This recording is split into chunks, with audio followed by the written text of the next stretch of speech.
नमस्कार बच्चों, कैसे हो आप सब लोग। डिलीशियस स्टडी पर आपका बहुत बहुत स्वागत है।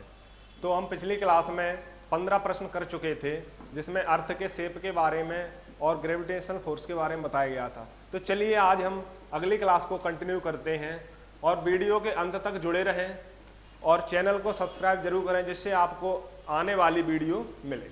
ठीक है, चलिएगा। पहले हम 15 प्रश्नों को कर चुके थे, उनके बाद हम अगले प्रश्नों की ओर चलते हैं। आज की क्लास का हमारा पहला प्रश्न यह है। ठीक है, चलिए।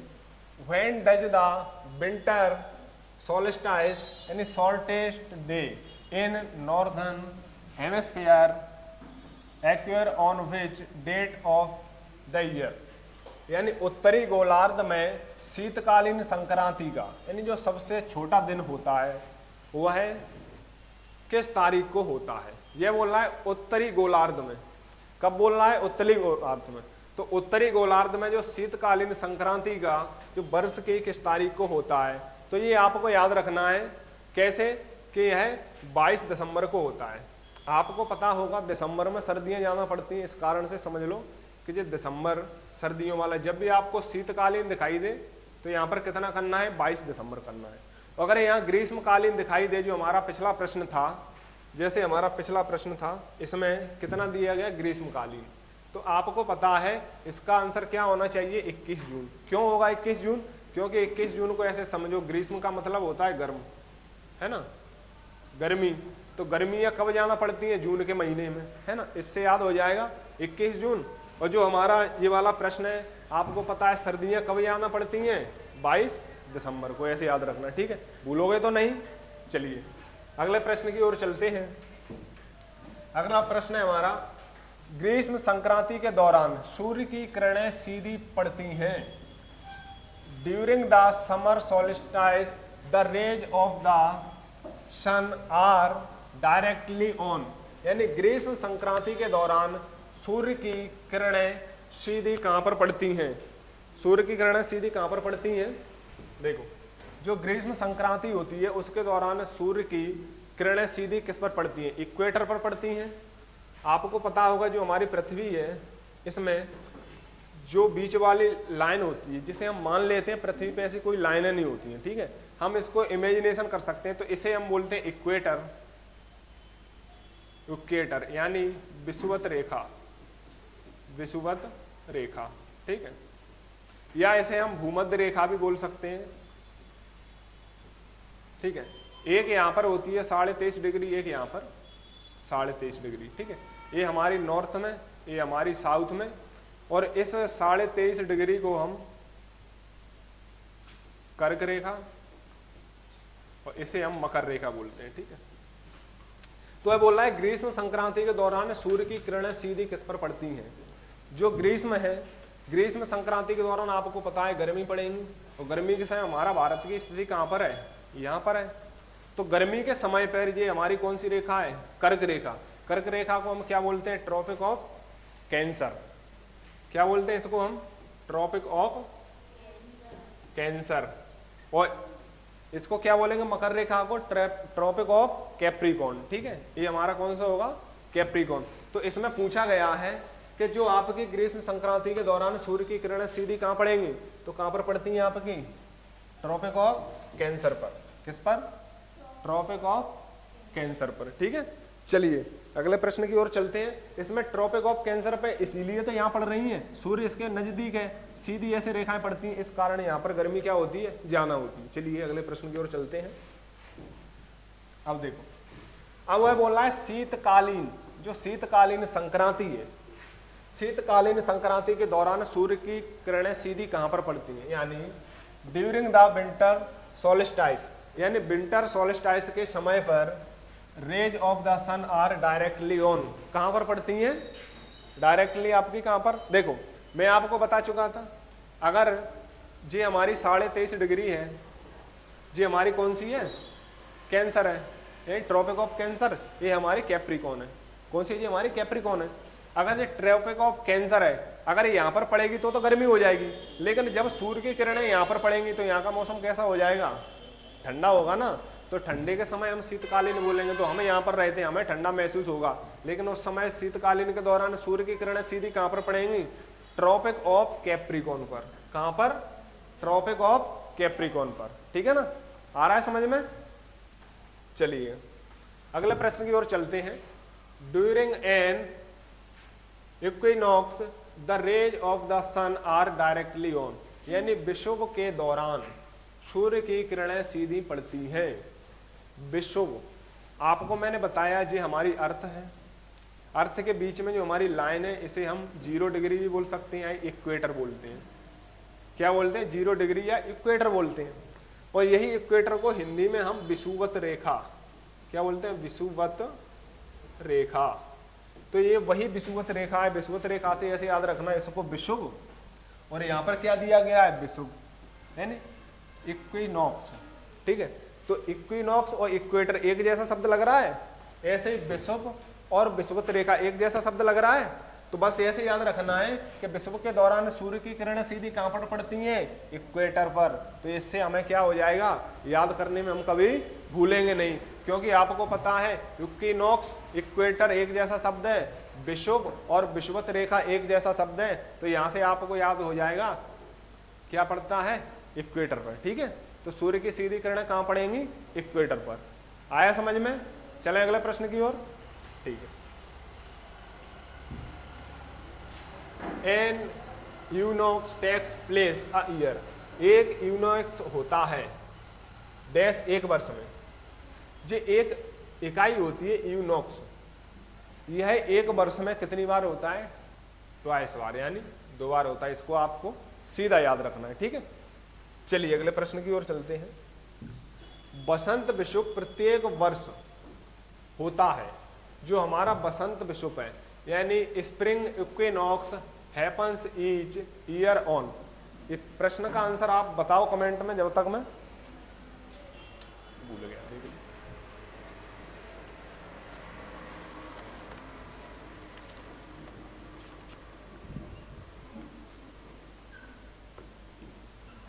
बसंत विषुव प्रत्येक वर्ष होता है। Spring equinox happen each year on, कब होता है, 23 मार्च को या 30 मार्च को या 26 अप्रैल को या 21 मार्च को। कब होता है, याद है किसी को, कब होता है, 21 मार्च को। देखो बसंत विषुव की बात बोल रहा है, ठीक है, तो बसंत का मतलब होता है बसंत का मौसम। ठीक है, उस समय जो हमारा बसंत विषुव है प्रत्येक वर्ष में कब होगा, 21 मार्च को, सीधा याद रखना। ठीक, चलिए अगले प्रश्न की ओर है। जो हमारा शरद विषुव है ये प्रत्येक दिन कब घटित होता है, जी बताओ कब होता है। ठीक है, जो हमारा शरद विषुव है प्रत्येक वर्ष किस दिन घटित होता है, हमारा 23 सितंबर को। ठीक है, ये सीधे आपको डेट याद रखना, ठीक है, जिससे आप दिक्कत नहीं होगी। चलिए अगला प्रश्न है, जो which force is responsible for pulling all matter of earth together, यानी पृथ्वी के सभी पदार्थों को एक साथ खींचने के लिए कौन सा बल उत्तरदायी है। ये सबको पता होगा, आंसर पता है ना, तो मन में सोच लो और आंसर देखो। फ्रैक्शनल फोर्स नहीं होता, सेंट्रीफ्यूगल फोर्स मैंने बताया उसमें लगता है, ग्रेविटेशनल फोर्स हो सकता है, सेंट्रीपिटल फोर्स ये हो नहीं सकता, ये वाला हो नहीं सकता, ये है नहीं। तो बचा हमारा कौन सा, ग्रेविटेशनल फोर्स, क्योंकि चैप्टर भी हमारा कौन सा है, ग्रेविटेशनल फोर्स वाला है। तो यहाँ से भी आंसर, और नहीं है उसमें आपको पता नहीं होगा। तो एक ये पृथ्वी है, तो पृथ्वी में अपना ग्रेविटेशनल फोर्स होता है। पृथ्वी क्या, ये पेन है, पेन में भी होता है। अगर जैसे अभी बोर्ड में और पेन में है, तो बोर्ड में क्या है, अपने आप में ज्यादा ताकत है, तो ये इसको चुंबक इसकी ज्यादा बड़ी है, इसको खींच लेता है। अगर कोई छोटी चीज होगी आलपन, आप इससे पिछवाओगे, ये छीन लेगी, ठीक है ना। तो इस प्रकार से पृथ्वी के पदार्थों को एक साथ जो खींचता है उसे हम क्या बोलते हैं, ग्रेविटेशनल फोर्स। ठीक है, चलिए अगले प्रश्न की ओर चलते हैं। अगला प्रश्न है हमारा, the gravitation of the earth depend upon which of the following factors, यानी जो पृथ्वी का गुरुत्वाकर्षण निम्नलिखित में से किस कारक पर निर्भर करता है? ये भी आंसर आप सबको पता होगा। देखो, रेडियस ऑफ अर्थ, यानी रेडियस समझते हो क्या होती है? रेडियस का मतलब होता है कोई भी सर्कल है उसके केंद्र से जो दूरी होती है उसे ही हम रेडियस बोलते हैं। जो कोई गोल वस्तु होती है उसके केंद्र से जो दूरी हो वही हमारी क्या होती है? रेडियस होती है। तो जैसे माना कि चलो मैंने ये पृथ्वी माना, पृथ्वी के ये केंद्र से दूरी मानी, इसको रेडियस माना, लेकिन इससे इसका कोई संबंध नहीं है। क्यों नहीं है?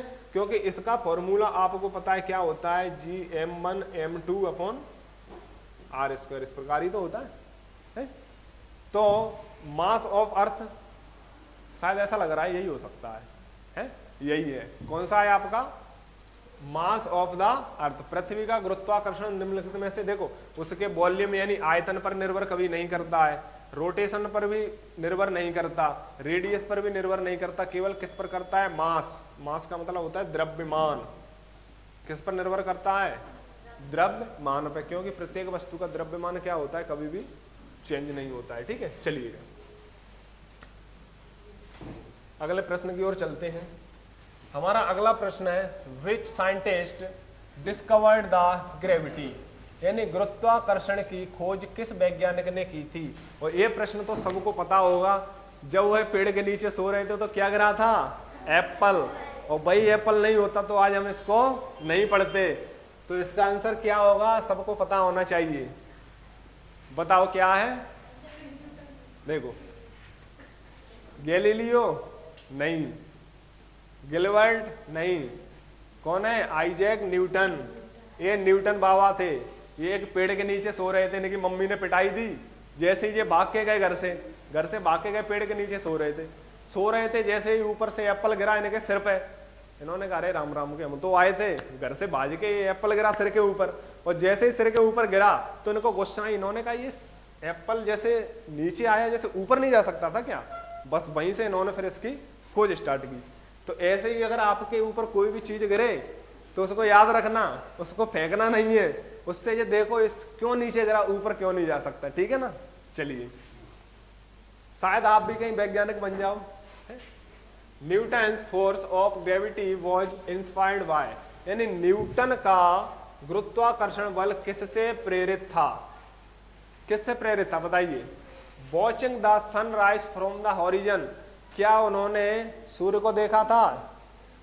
तो watch the plant growing from the soil, क्या उन्होंने मिट्टी से पौधे को उगते हुए देखा था? नहीं देखा था। तो ये दो प्रश्न ऑप्शन तो हमारे यही गलत हो गए। Watching an animal eating an apple, क्या उन्होंने किसी एनिमल को एप्पल खाते हुए देखा था? नहीं।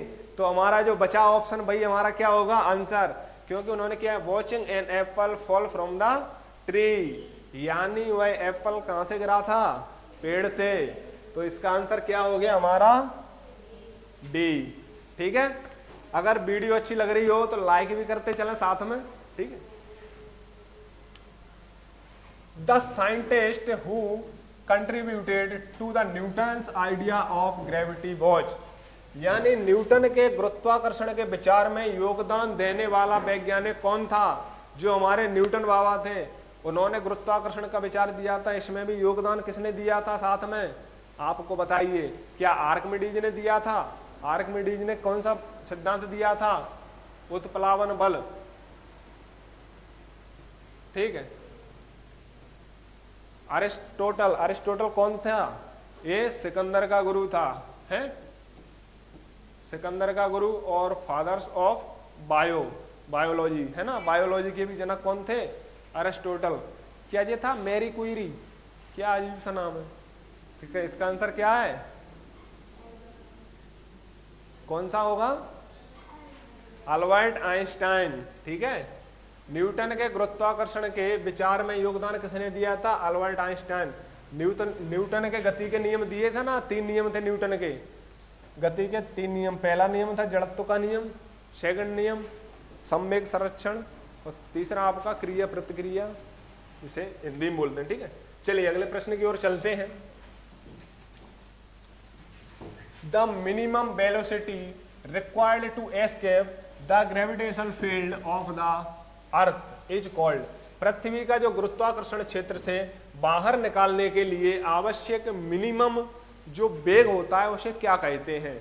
जैसे ये पृथ्वी का एक वेग है, आप किसी भी चीज से आपने देखा हो कि अगर आप कितनी भी ताकत से कोई भी चीज ऊपर फेंकोगे तो वो वापस नीचे गिर जाती है, ठीक है ना। अब आपको ऐसा इतने ताकत से भेजना है, जैसे हम अंतरिक्ष में क्या भेजते हैं, रॉकेट भेजते हैं ना, तो रॉकेट कैसे जाता है, तो उसके लिए हमें एक ऐसे वेग की आवश्यकता होती है जिससे जो हमारा पृथ्वी का जो ग्रेविटेशनल फोर्स है उससे अधिक, मतलब इसकी कक्षा से बाहर निकल जाए। मान के चलो कैसे, जैसे माने चलो ए है, एक दो लड़के हैं आपस में, अब दोनों में बराबर ताकत है तो वो उसको आगे नहीं निकलने देगा, वो उसको नहीं निकलने देगा। लेकिन जैसे ही अगर उसका साथ वाला आ गया या वो थोड़ा तगड़ा हो गया, इसकी तरह मोटा हो गया, तो वो क्या कहेगा, चल निकल यहाँ से, है ना, तो फिर वो नहीं बोलेगा। तो ऐसे ही जो हमारा मिनिमम वेग होता है उसे क्या यूनिफॉर्म वेलोसिटी बोलते हैं, एस्केप वेलोसिटी बोलते हैं क्या, या एवरेज वेलोसिटी या इंस्टेंटेनियस वेलोसिटी, तो इसमें से उसको क्या बोलते हैं हमेशा, एस्केप वेलोसिटी, ठीक है। तो आपको याद रखना है जब भी कोई भी चीज हो जो अपने पृथ्वी के क्षेत्र से बाहर जाती है तो उस जो वेग लगता है मिनिमम वेग उसे बोलते हैं एस्केप वेलोसिटी, हिंदी में इसे बोलते हैं पलायन वेग। क्या बोलते हैं, पलायन वेग, ठीक है। तो ये आपको याद रखना है। चलिए अगले प्रश्न की ओर चलते हैं। What is the escape velocity of earth, यानी पृथ्वी का पलायन वेग कितना है। जो अभी हमने पढ़ा है कि जो हमारा पलायन वेग है वह कितना है, जो हमने अभी समझा था ना एस्केप वेलोसिटी, अभी तो हम पता चल गया कि एस्केप वेलोसिटी होता क्या है, जो पृथ्वी के कक्षा से बाहर भेजे, लेकिन इसका वेग कितना होता है, 11.5 किलोमीटर प्रति सेकंड नहीं होता, 11.6 किलोमीटर प्रति सेकंड नहीं होता, 11.9 किलोमीटर प्रति सेकंड कितना होता है, 11.2 किलोमीटर प्रति सेकंड। समझो एक सेकंड में कितना जा रहा है, 11.2 किलोमीटर। 11.2 किलोमीटर कितना होता है पता होगा आपको, बहुत होता है ना, लगभग 11 से प्लस ही होता है। तो इतनी स्पीड कितने समय में तय करता है, एक सेकंड में, जब वह कहाँ जाएगा, स्पेस में, ठीक है ना। तो यही हमारा मिनिमम कितना चाहिए, इतना तो चाहिए ही चाहिए, इससे ज्यादा फोर्स दे दोगे तो और जल्दी पहुंच जाएगा। ऐसा तो नहीं भगवान के पास पहुंच जाए ऊपर। जी हमारा लास्ट प्रश्न है और इस प्रश्न का आंसर आपको कमेंट बॉक्स में देना है। What is the escape velocity of moon, यानी चंद्रमा का पलायन वेग कितना होता है। और ये आप सबको पता ही होगा, लेकिन आपको आंसर बताना नहीं है, आप कमेंट बॉक्स में अपने घर से देना। और वीडियो कैसी लगी जरूर बताना, और जिससे हम कंटिन्यू रख सकें आपकी क्लासें, और आप अपने छोटे भाइयों को सभी को शेयर जरूर करें, जिससे ये वीडियो हमारी ज़्यादा से ज़्यादा लोगों तक पहुंच सके। और क्लास कैसी लगी जरूर अपनी राय दें, और मिलते हैं अगली क्लास में, तब तक के लिए धन्यवाद।